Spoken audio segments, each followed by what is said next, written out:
Good evening. So welcome to the Meditation Meditation Center. So the way we do this is normally through a discussion. Questions you ask, I answer the questions. So how is Sri Lanka? Is it good? Okay. Yeah. So if you have any questions about Buddhism, about our philosophy, about our way of life here, about the mind, you can raise the questions. So with the questions you have, we'll do a brief discussion and I'll try to answer to the best knowledge I have. Any questions? So, how many months do you have left? We have 27, 28 months. And there's a number as well where we have 17, 18 months. About the nuns. I know that like in Buddhism, person can enter to be a monk and then leave. Is it true or not? Yes, it's- Like a free one. Yeah, So how about what if a nun was married? It's okay to before she become a nun. She had a family, kids, or no? She should be like really single. I mean, they can come into the monkhood. And if they want to, they can leave again. It's no problem. Is that your question? So it's, but can the woman be a nun after she was married? Yeah. Yes. She can. She have to leave that life and start a new life. No problem. Whatever they do in their life, if they want to, come into this life, they can. If they want to leave, they can. If they want to come back again, they can. Very generous. Is it usually a lifelong commitment, or do people come for a while and then go back to their regular lives? In Sri Lankan culture, it's like a lifelong commitment. But in Sri Lanka as well, people can go back and come back again if they want. If they want, they can just leave the monkhood and live a normal day life. There's a culture in Thailand where they can be in the monkhood for a temporary time. So it is set up in the beginning. So I'm going to be a monk for 2 months, a week, something like that. Not in Sri Lankan culture. What is the earliest age each can become a monk? The age of 7, actually. With the consent of the parents, they can be a monk at the age of 7. Do you have a special schools? Yeah, not in here, but yes. How long does it take to become a monk? It depends on the person. Sometimes, for myself, it was like more than a year. For some, it's like 2-3 weeks. It depends on the person. Why did you become a monk? Just like this. After some time in our lives, we are given 2 choices. And with the experience we have, I came here when I was 19. So every one of us search for something in life. Right? We go on searching for different things, but the core of what we search for is happiness. That's what we all search for. So at the age of 19, I was thinking, okay, there's a decision that I can make to search for happiness. I can do what normally most of the humans do and go on to have a job and all that, trying to search for happiness, trying to find happiness from the outside. So there was another path that I saw. That's also searching for happiness, but it's not actually looking for happiness, searching for happiness from the outside. It is searching for happiness from within. So with the things that I saw and with our chief monk's teachings, I choose this.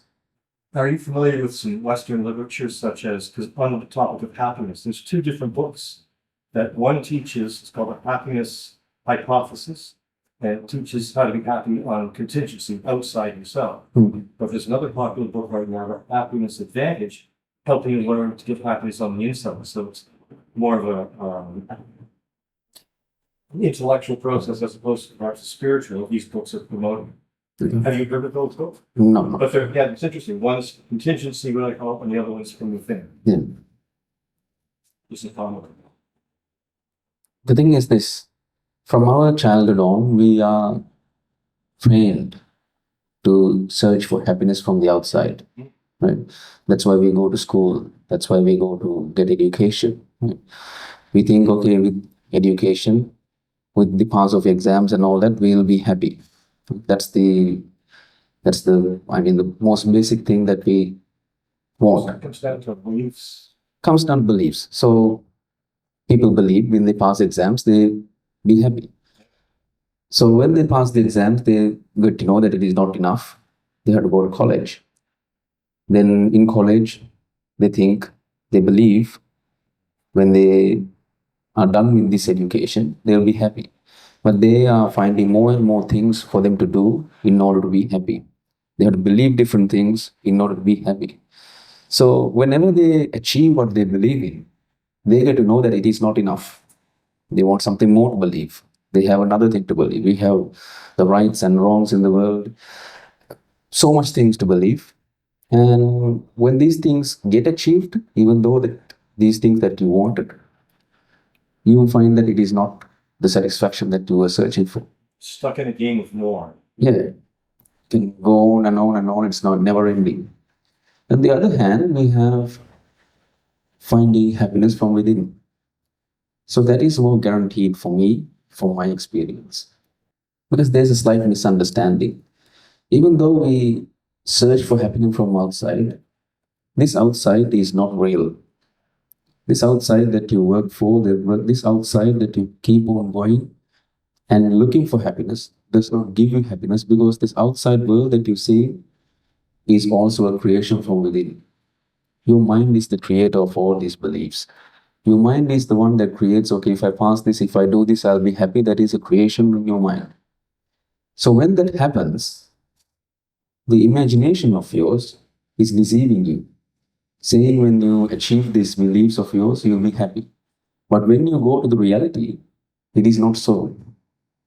But when you use the word reality, you mean the spiritual reality, the all-conscious universe? When I say reality, the reality is perspective from each other. There's a reality, but your reality is not your reality. So it is with knowledge, it's with data that we talk about reality, right? So, but when you talk about a real reality, in it, there's no you actually. Right. Yeah. You can't talk about it actually. Once we start this human experience, Yeah. we learn the things that teach us about self and time, separation. Well, the time is also an illusion. That's what I mean. We learn the separation. Yeah. Why time is an illusion? Can you be more specific about the status and time is an illusion? So the way we look at time is with three different sets, right? We have a future, we have past, and we have a present, right? That is how we talk about time. So it's like, let's say we take this whole and we divide it into two. This side is the future, this side is the past, and the breaking line is the middle, is the present, right? So in our minds, people always live, most of the time they live either on this side or that side, right? Why I say that it is an illusion? It is because none of these three exist. You think you are thinking of the future. For example, if I ask you, can you, in your mind, can you plan your future? I always do. You always do. So can you plan your way back to your house? Can you do that? You're from US? Which state? Chicago. Okay. So can you plan your way back to your house? So you're going to get out from the airport and then how are you going to go there? We take the text. Okay. So what color is your house? What's the paint you used? Okay. Beige. Okay. So now you're planning your future, right? So are you, if I ask you a question like this, listen carefully. In your head, are you going, let's say that you're going to your house in the future. So are you really going to your house which you planned in the future, or is it a reflection of your past? Is it what you saw when you last came back from your country? Of course, it's a reflection of my past because I know that I live in some house. So what I'm trying to say is the plan, the imagination in your mind, thinking that you're planning your future, it is not really the future that is going to happen. It is always a reflection of your past memories. So what the problem is, we believe the things in our future to be true, your imaginations to be the reality, but it is not. You can plan all you want. I also plan. But don't expect the plans to work out the way you want them to. That is why I say the future that you plan in your mind is not really happened yet. It is to happen. You don't know what will happen. That is why in your mind you think, okay, I'm going back to your house. I'm going back to my house, sail away. But when you go there, it is no longer there. Then you become upset. Why? Not because your house is not there, because you were expecting to go back to your house in your mind. But when you really go there, if it is not there, that is why you get upset, not because your house isn't there. You understand what I'm saying? I understand. In our minds, we always plan about our future. We always expect different things about our future. That is not the problem. The problem is you getting attached to these imaginations in your mind about the future. If I ask you to plan your future without getting anything from the past, can you do that? For example, if I love to travel, I plan to see something that I never seen. So that is also an idea from your mind, Yes, right? yes. You think you like to travel. How do you travel? It is all from the past, isn't it so? Your ideologies, everything about your future is a reflection of your past. Even you can think about anything, the words, everything. It's coming from the past, isn't it so? It is from memories that you plan your future, nothing else. I'm not against it. You can plan, you can dream, you can expect. It's all right. But I'm explaining how it happens. So the future is not a reality, it's an illusion. In your mind, it is a whole illusion. The past is already over, it is done. Just memories. If the past is just memories, if the future is an illusion, you don't have a present as well. All of these three exist in this moment right now. You think that you're thinking about the future.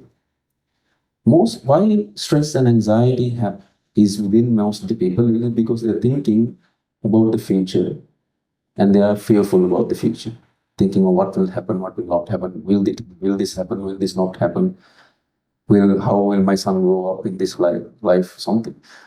You have many ideas, you have many beliefs, and when these ideas comes into your mind, you become frightened for a future that not yet happened. It's an illusion. Most of the people struggle in their life thinking about something that has already happened. Why did that happen? Why did this happen? But those are just memories. That's all done. But we give life to these memories. All of these things happen while you're sitting here. While you're sitting here, you're thinking about different things. That's it. You're not traveling to the past. You're just thinking about something. You're not traveling to the future. You're not going to the past. You're just thinking about different things. But you're still here. This time is a made up concept. I'm not against planning. I'm not against thinking about what has happened. What I'm trying to say is, it is all imagination. It's not the reality. Just plan your tomorrow and see how much of it doesn't go the way you wanted. That's how it is. We live in an impermanent world. Nothing is permanent. Not only the material, but also your thoughts. The person that you love, tomorrow you're going to hate the same person. The things that you say good, tomorrow they're going to be bad. That's how it is because we live in an impermanent world. That's okay.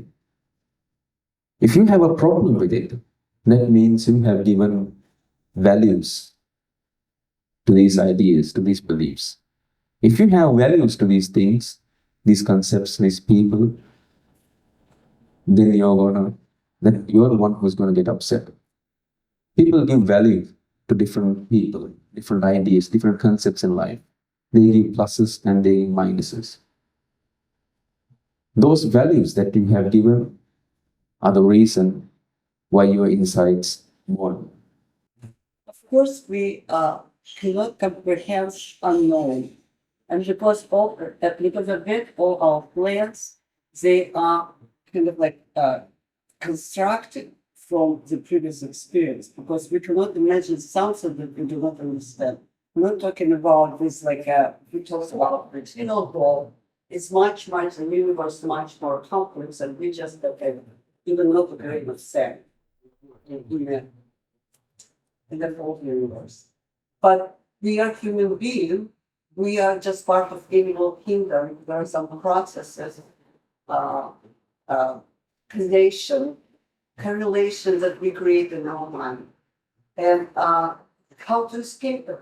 And specifically, you gave an example about kids. Yeah, we're thinking about kids, not even about that. But when we look at this world right now, the permanent change, and actually at the brink of real some change that we don't understand, we worry about our kids. Like, okay, I'll leave the world and go to monastery, and there are my daughter, my grandkids there, and I think, okay, everything is irrelevant, whatever happens, it's very comfortable. I'm not saying whatever happens will happen. I'm saying you can do anything you want. You can worry about your children and you can change the way that they work, or you can do anything. I'm not against what you do in life. I'm just saying, if you're upset from within, if you're burning from inside, thinking about people, if you're worried, if you're losing sleep over some incident, the cause of that is not your children, is not the world, is nothing, it's just the way you think that makes you suffer from within. You can do anything you want. You can fight for your rights. You can educate the kids. You can do anything you want. I'm not against whatever you do. I'm just saying, if you're burning from inside, if you're unhappy about something, if you feel guilty about something, if you feel upset, stressed, depressed about something, the cause of that is always an expectation that which had not come true. Or else you're thinking about the future and you believe. The problem with that is, when you think about something, let's say that you think about future, and in that instant, you think that this will happen. This is going to happen. Otherwise, it won't bring you upsetness, right? In this future plan that you create, if you think that something like this will happen, other than worrying about it, you can do some things to prevent that from happening. Isn't it so? After all of the work that you do, if it still happens, then that's it. You can look for the other thing. I'm just saying, people worry about the futures that they make in their heads because they think it is the reality. It's not. I can also plan my future. I also plan my future. But in that, if I see something, okay, this is not going to work out, I'm going to do something else to prevent that from happening. Because that's all we can do. None of your tears, none of your worrying, none of the losing sleep that you have in your life is going to help you to make a better decision. Because at the end of the day, you have choices to make. You can either choose this or choose that. That's the only two choices you have in life. Right? Whether to do this or not to do this. So even after crying and all the worrying and all that, you still are faced with the two same decisions. Just skip the worrying part and come to the choice. Yes. So, interesting phrase comes to mind, what you just said. The definition of stress is when expectation doesn't meet reality. Exactly. And you can choose to, if you're worried, categorize to things you can change, to things you can't change, and stop worrying. Even there are things that you can change and things still face stress. Why? Because of the way you think. I mean, what I'm trying to say is, when you have self-awareness, you start to realize the expectations that you have and how it creates suffering within you. So if you're self-aware, if you're mindful enough, then you will start to see when you face a problem, when you are angry about something. Anger is a strong feeling. We all here have had anger in us. So when you're angry, instead of thinking who made you angry from the outside, because there's always a person. They can be your wife, can be your children, can be your neighbors, many people, right? We are used to point fingers to say, okay, those are the reasons why I'm angry. We say, why did you do that? I'm really angry. Why didn't you answer my phone? I'm angry. Why didn't you do the things that I asked you to do? I'm angry. So in Buddhist philosophy, what we try to talk about is not the person who's in the outside that creates anger within you. It is your own expectations that you yourself created that causes anger for you. The person outside is not the cause of your anger. It is your own expectations. If you call someone, when they don't pick up, you get angry, right? So the cause of that is not the person who didn't answer. The problem is you making the call expecting that the other person should answer. If you are mindful enough to see this creation from within, then these attachments, then these expectations will diminish automatically. If I ask you to let go of your expectations, it is something that you can't do, right? Because people expect. When you see these own expectations that we create from our minds are creating stress within us, then the letting go will happen automatically. When that happens, you become a more neutral person. I doesn't mean when you're neutral that you're boring or you're not happy or anything. You feel much peace within. You are a much more free person. Everything you're saying makes a lot of sense, but how do you get to that state after all these years of being angry and being pointed? Only way to look inside. That's it. When you're going in your life, let's say that you go back to your country, you see different things that makes you upset. Be upset at that.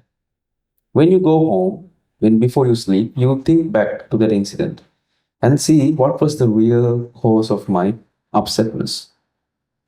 Sometimes we get upset. We won't have enough mindfulness to look at it like that after 2-3 months. Right? Sometimes there are instances where we get angry for months. For life. Some people for life. They can't give it up because of the values that they have given for these things. We have given different values to different people, to different incidents, like I said before, pluses and minuses. When you see your neighbor walking, if it is a friend of yours, you give plus 100. When you see one of your close friends, you give a plus 1,000. When it is your family member, you give plus 10,000, something like that. There are different ideas, rights and wrong. You give plus for right. Okay, if you do this, you give plus marks. If someone do wrong from your perspective, then you give minus. If you see an enemy of yours, you give minus 100, minus 1,000, right? If the person has 1,000 plus 1,000, let's say that one of your closest friends had plus 1,000, that person in an instant can go to negative 1,000, right? One bad word, one simple deed, which is not in your frame, which is said to be good, that 1,000 will go to negative 1,000 in an instant. So these pluses and minuses are always creating havoc inside you. You won't even understand it because we are the ones who create these pluses and minuses. It is something like this. It is like you drawing a demon in a piece of paper. You're drawing something and you look at it and be afraid. It's a foolishness, right? You are the one who's drawing the demon. You're the one who's painting the demon. And then you're looking at this demon and you're being afraid, forgetting that we are the ones who drew this. That drawing is not the reality. There's no real demon there, but when you see it, you be afraid.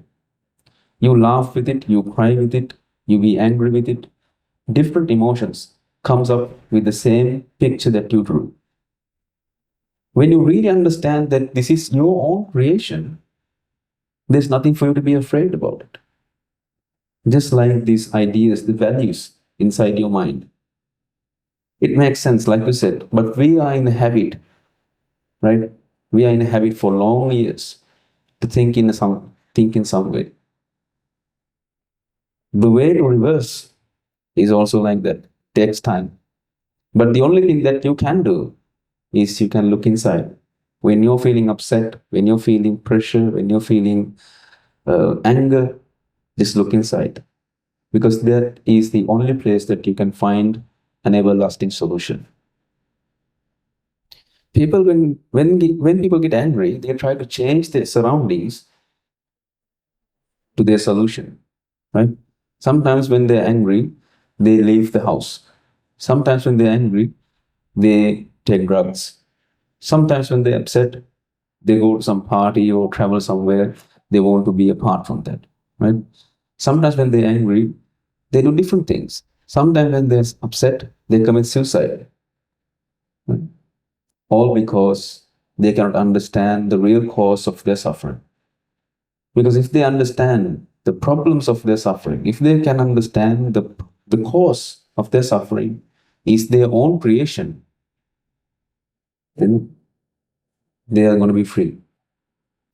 Changing the outside will sometimes help you find a solution, but it is going to be temporary. Some people leave this country to find another place, to migrate to another country, thinking that it's going to be good for their lives.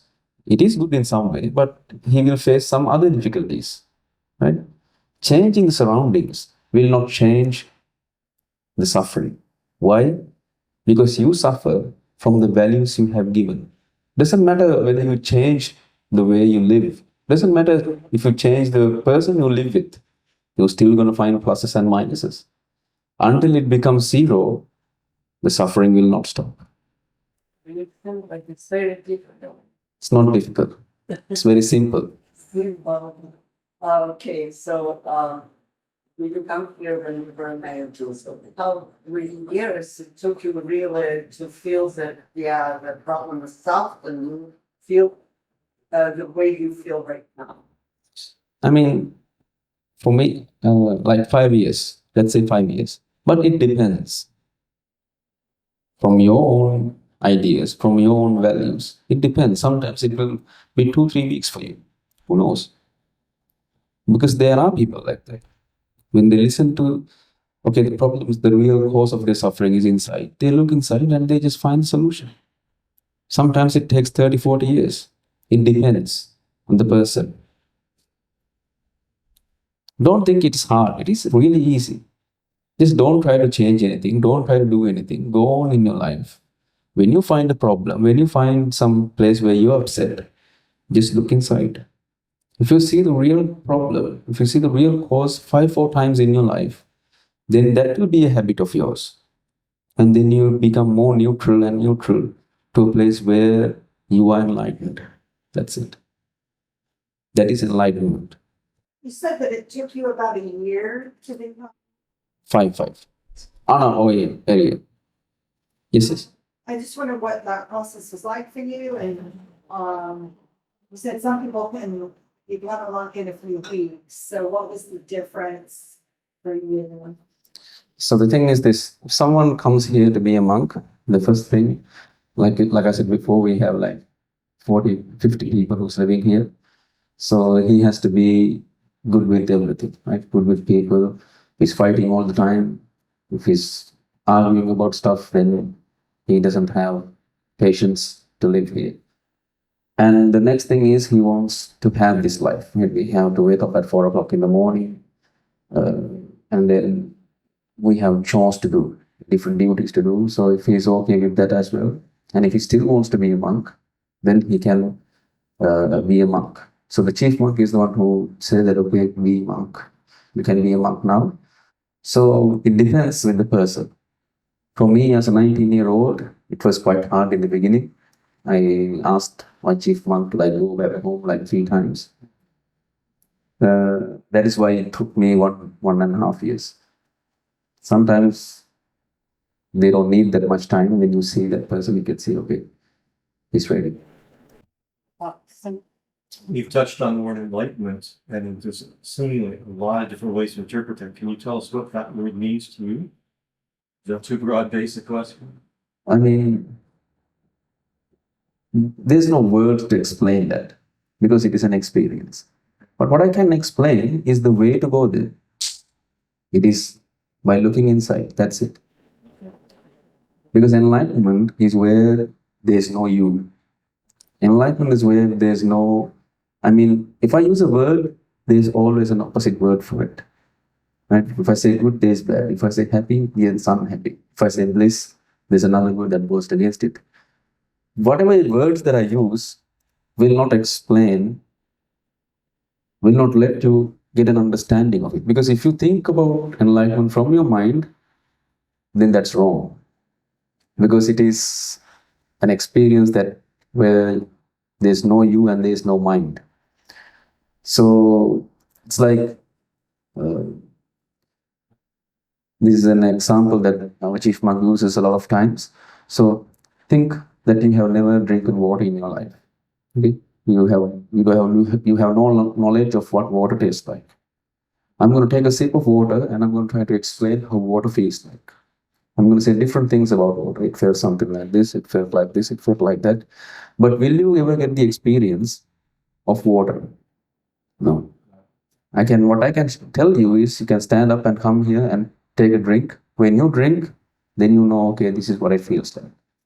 Heard the parallel, trying to explain to a blind person what red is. Something like that. That I can explain. Getting up and coming here. Sorry? That I can explain. I mean, coming up to drink water, the path. Any more questions? Yes.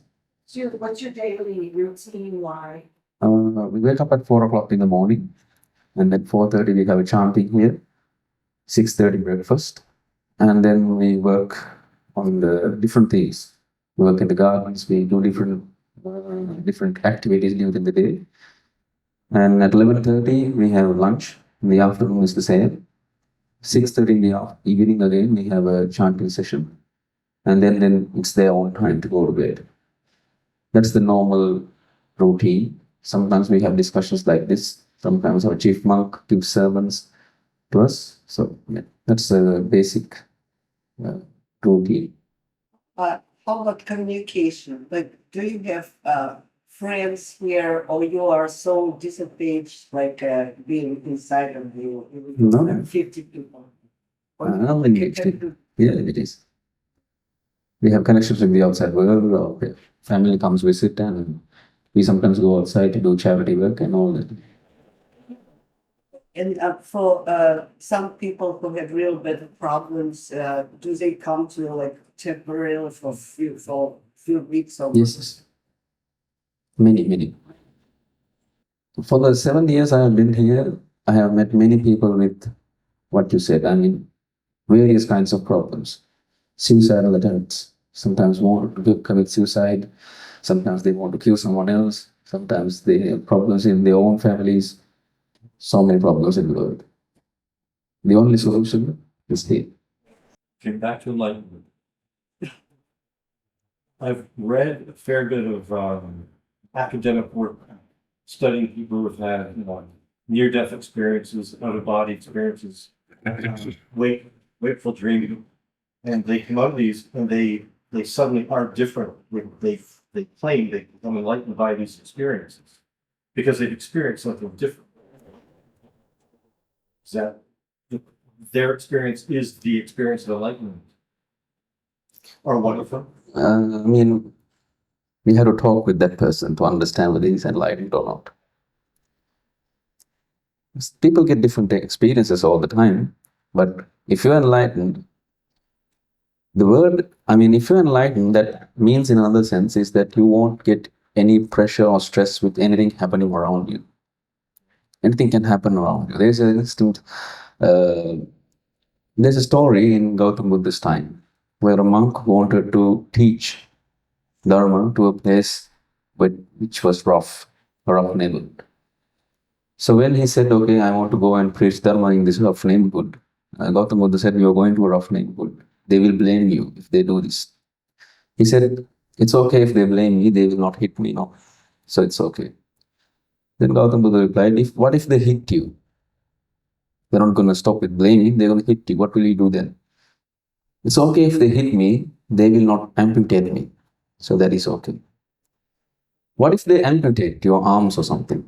He said, it's okay if they amputate my arm, I still have 2 legs and an arm. What if they chop off your other arm? It's okay, I still have 2 legs. What if they chop off your legs even? It's okay, they didn't kill me. What if they kill you?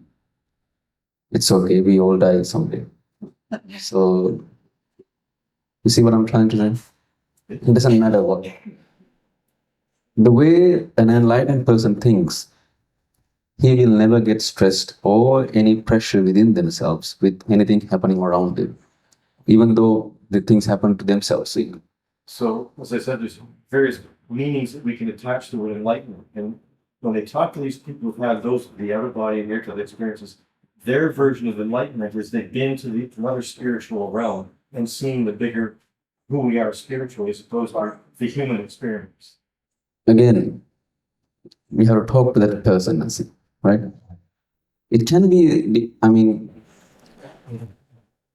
if there's still a person who says that they're enlightened, even in Buddhist scripts, there are people who has had, there's an instant where 2 enlightened monks had a chat, okay, without knowing that these 2 are enlightened. They used to, they traveled here and there and they talked about different things. And when they finally started talking about enlightenment, that they both knew, okay, he's enlightened. And the other person knew, okay, this person is enlightened. Then only they exchanged names and they knew, okay, these 2 are enlightened. You can live with that person, you can do different things with that person without knowing whether this person is enlightened or not, until you talk about that experience. I have a question. It's more like spiritual. Because what you are talking about, the controlling of your mind, is actually, it's not in the control. It's understanding your mind. Understand. Okay. You don't try to control. Don't control. Understand.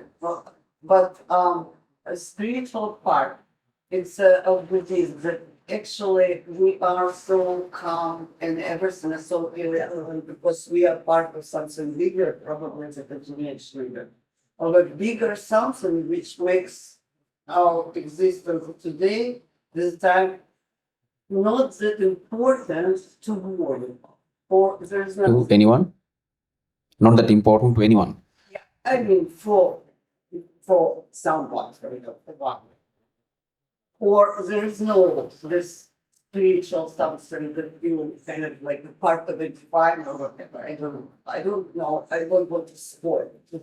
Can you talk a little bit more about spiritual part of Buddhism? The spiritual part of Buddhism is just understanding your inside. Your insights, that's it. That's spirituality. So you think that inside I am a universe, this is me? Yes, exactly. I am everything? Yes. Because you can think about many things. You're still thinking from here. Right? You understand this and you understand the whole universe. Okay, but this is very tricky. If I'm the center of the universe, I'm not saying you're center of the universe. But I'd be very like a centric person. That's like mini me. Yeah. Not the center. You're a part of the universe. It's like this. There's another nice parable, an example that's in Buddhist scripts. There was once a hunter, okay, who's hunting. Now he has a poison arrow. Now he's hunting for a deer.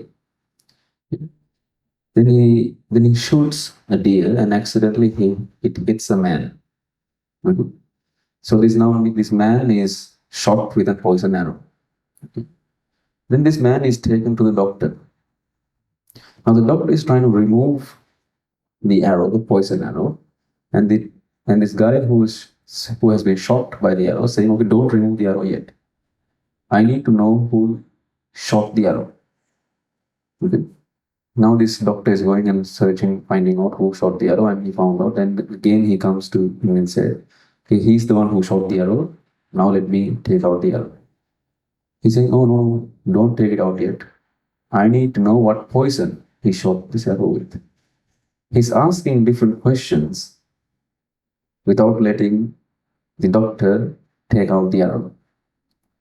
Likewise, you can ask many different things about the world, the universe, and all that, but that will not help you to cure your own wound. If you are suffering from something, find a cure to cover that wound, to cure that wound. You can search about the universe, you can search about different things, you can ask about different people, but that's not going to help you to find your own solution. Don't think about how it started, how it's going to end. Just if you are struggling from something, if you're suffering from something, find a solution to that. And that's a romantic relationship with somebody? A monk? They can, it's not just allowed. Good distinction. They can, obviously can. So it's not. So the thing is this, it is, it's not allowed in this culture, but when you go to cultures like Korea and Japan, you can get married either. There are some cultures in Japan where you can get married as a monk. So again, it's not about marrying or it's not about anything else. It is about understanding. It's a new choice. If you want to stay long and be in a relationship, you need to move to Japan.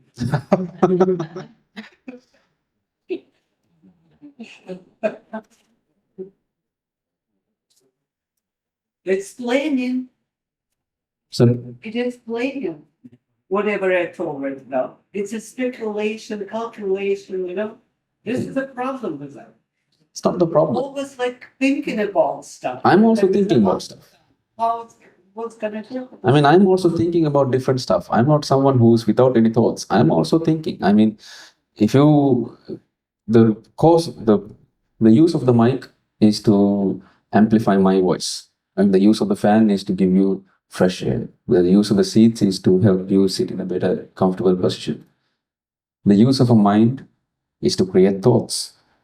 It is gonna constantly create different thoughts. The problem is not the thought flow. The problem is you believe in the things in your mind. You can do all the calculations, you can do all the planning. That is not the problem. Again, if these plans that you have in your mind, when these things comes up into your mind, if you're struggling, okay, will this happen, will that happen, then that is you believing these things. Don't try to believe it. Don't try to think that it is real. You can plan all you want. I can plan for 1,000 years. But it is not making suffering inside me. It is not making me upset. Why? Because I know these plans change. Think from your own lives where you have planned hours for something, and when you are facing the actual situation, something totally different happens. Haven't you had instances like that in your life? Yes. Then what about all the struggle that you had coming up to that situation? It's just all for nothing, right? I'll give it perhaps a humorous example of those frustrations and expectations. I tell my friends I golf as a tutorial to find my judgments and my false expectations. Golf is teaching, trying to lose those expectations. It just is what it is. But we go crazy with getting upset with golf. I call it my tutorial for judgment. So is the chanting, it's a special, you combining the special words and saying that. Chantings? Yeah, to reach some. Chantings is, those are sutras. Sutras means the teachings of Gautama Buddha. So we are chanting them. Yes, just chantings. It's not. So not really. It creates some vibe, but yeah. Just vibe, Yeah. not words, nothing. You don't include anything. No words included, right? So just the. No, there are words. There are words that we chant, but why we do it is to remind ourselves why we are here, what we're trying to do, what we're trying to achieve. So those are the things that's in the scripts. So we chant them every day to remind ourselves. The word restricted comes from which roots? This Words? yeah, the words, the text. They come from India actually. So it's in Pali. It's Polycator from Yeah. and it's actually like a, let's say, like a Bible for Yes, yes. Christianity and Judaism. So it's like a set of some, Yes, exactly. Yes. right? Or there are some historical, events there. No. Just like the Bible and Quran. Yeah. Do you prepare your own food or do you receive alms from? We sometimes go for alms. Sometimes we receive alms, and most of the time we prepare our own food. In Thailand, we were told that the monk, we saw it that family in the morning gives the food and that they eat only once a day. How about here you eat twice a day, right?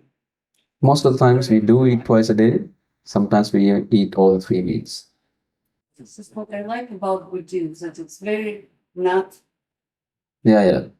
I get what you're saying. there is a, let's see, Would you agree with the idea that we make our lives difficult by making judgments based on our beliefs? Exactly. I wanted to hear your agreement. The problem is your beliefs are your own perspective, right? So that's not real actually. We think it is. Yeah. So these rights and wrongs are according to the society that we live in. So in that society, we agree that this is right and wrong, but that doesn't make it the reality. You can agree, you have to agree when you are in society, these are right, this is wrong. But if you're fighting over what's right and what's wrong, then you are in an extreme, thinking these things are right, and I have to fight for wrong, fight for what's right. And yeah, if something is stolen from you, if you're suffering from the things that has stolen from you, then the problem is not with the things that has been stolen. It is your thinking that things should not be stolen from you. For example, I have a big problem. Okay. And it's connected to right now the whole society really divided in ways. There's so much Canada and friends divided and even families, and they become so extreme. It does work. And you think, how is it possible that you know this person for 30 years and you know that this is a decent person, it was close friend, and there's such an animosity right now because of some stupid political stuff? What would be your advice how to really overcome this really difficult times? Just don't get attached to what's in your mind. Let's say someone is for Trump, saying good things about Trump. With that person, okay, Trump is the greatest president, he will make America great again. With people saying he's not that, you can go then, okay, he's the bad, worst president. Just live with different people, with their different beliefs. If you are also attached to one extreme, then when people say the things that you want them to say, you feel good about it. When people say the things that you don't like to hear, then you are also upset. Right? So first of all, without changing the outside, you have to find a solution for your own problem. When you are neutral with the political stuff, then you can work for different things to make the people around you come together. That's just understanding how people work. Okay? So first of all, solve your problem. First of all, understand that there's a division and have to find peace with this problem. Right? And understand the beliefs of these people and understand what you expect and let go of that. First of all, find a solution for your own problem. Then you can think about a way, then you can find a way to make your friends and loved ones come together. The problem with, for example, I am a person like, I understand there is no black and white in life at all. Always there are some, differences. So you cannot say that this is good and this is bad like that. Yes, It doesn't exist. But when I took this position and talked to my principal. You told them they come to the extreme. They start to treat you like a traitor because you are indifferent. Like, oh, okay. It's like, okay, listen to the music. How can we tell? Just listen to the music. Oh, listen to the music when the world is falling apart, just like this, you know? It's a real kind of turmoil in a close community. This is, I don't know, very upsetting. The problem again is not the turmoil for your My upsetness. reaction. Yes. Okay. The reaction is building up with your own expectations. First of all, understand your own problem and find a solution. Then you can think of ways, then again you can do different things differently to make these people understand more about their extremes. So you're thinking your problems will be solved when these people, the people outside you, change the way they think, right? So that's the only solution that you have. I mean, you're saying these people are too extreme and this is totally divided and I'm upset, right? So that is your cause of your problem. So for you to find a solution to that is they have to change the way they think and be less divided, right? I don't know. That's the answer that I think. Far. It's come too far. Yeah. First of all, find a solution for yourself. Boy, here. I'm having a problem with your stealing example. So if somebody steals something from me, I shouldn't feel bad about that because it's my judgment that's made that are wrong. The whole societies have created laws saying stealing, Yeah. but that they shouldn't have those laws. Or They exactly should have those laws. I'm not against any law. I'm just saying if you're feeling upset about it, then you are the one who's creating this upsetness, not the person who stole it. You can go to, let's say something was stolen from you. You can chase the guy, you can go to the police, you can do everything with the law side. I'm not against it. Things have been stolen from this monastery as well, and I still went to the police. Okay? I'm just saying, if you're upset about it, if you're burning from within, if you're losing sleep at night thinking someone stole something from me, and you cannot let that go for 4-5 months, then it is not the core. The problem is not the person who stole something. It is your own expectations. Thinking over and over again, people shouldn't steal from me. I should have done this, I should have done that. But in the end of the day, something has been stolen. Right? Perhaps to add to that is to understand that forgiveness is the greatest gift you give yourself. Yeah. He's looking at the watch. That's our guy. Our time's up. 5:42. 5:42. Okay. We can't do another topic in 5 minutes. Do you have any more questions? Does karma fit into your view of things? Yeah. It's an essential component. Yes. I mean, stop thinking from all the bad things from your past life coming into here. Just think, okay, if you clean these premises, so that will create good karma, right? For other people who see it, oh, this is clean, right? If you do good in your life, if you do good with your family, you will see good benefits of it. Simple as that. But thoughts and actions. The intent is the key element, right? Thoughts and actions. Yeah, we can think things without doing them, and we could still have ill intent, Yeah. not acting. So the intent becomes the main ingredient. So to speak. Yes. Again, if you think good, if you think bad, that's also a division from your mind. You think different things, then you name them, this is good, this is bad. Label it. So the labeling happens from your own mind. You are the one who's doing the label, you are the one who gives the labels and giving pluses and minuses, and then suffer from these pluses and minuses. It's very, very simple. Don't take it too hard. Just live your life very simply. Okay. You can think all you want. I also think, I mean, thinking is okay. Thinking is not the problem. The problem is when you believe these things that you think are real. You think this world is divided. When you come to that conclusion, then everything that you see the division. Don't see the division too much. See the beauty in the world. See the beauty, and you start to see more and more beautiful things. If you have doubt with something. Let's say that you have doubt with your partner, right? In most romantic affairs, once you start to doubt everything that they do. If they eat, you think, okay, he's up to something. When she drinks, you think, okay, he's up to something. When he walks, I mean, if you can't come to conclusions, then you are the one who's suffering the most, because you start to see everywhere that people are divided. See opportunities from it. Okay, they are divided. How can I get them? How can I make them come together? If you see the division and you suffer first, then how can you bring people together if you're suffering first? First, found a solution for yourself. Then you can think about different things that you can do to make your friends come together. If I summarize everything I said into a sentence, it's don't expect the things in your mind to happen in the real life.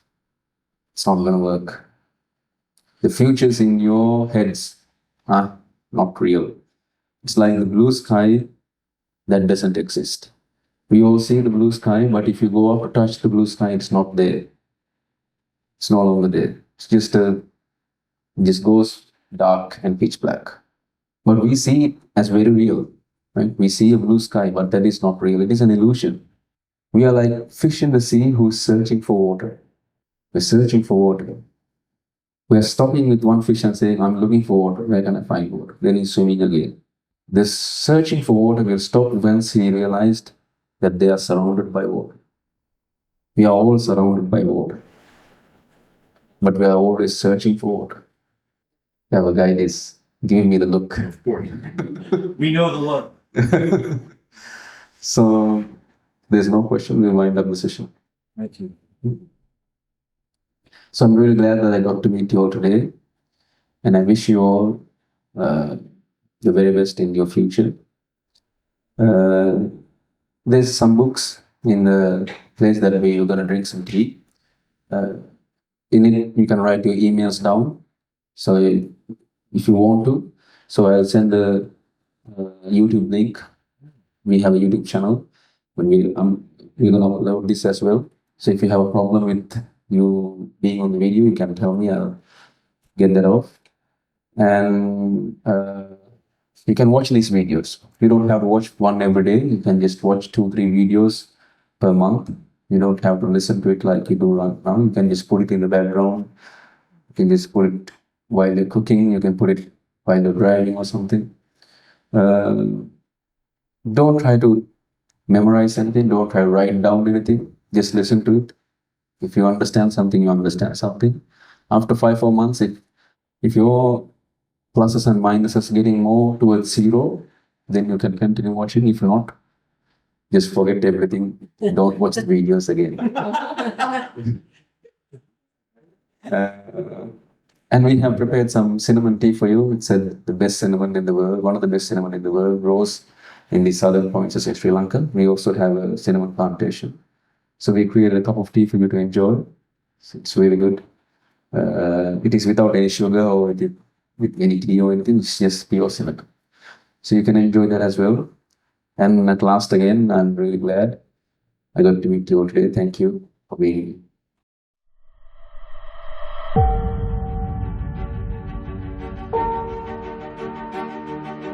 here.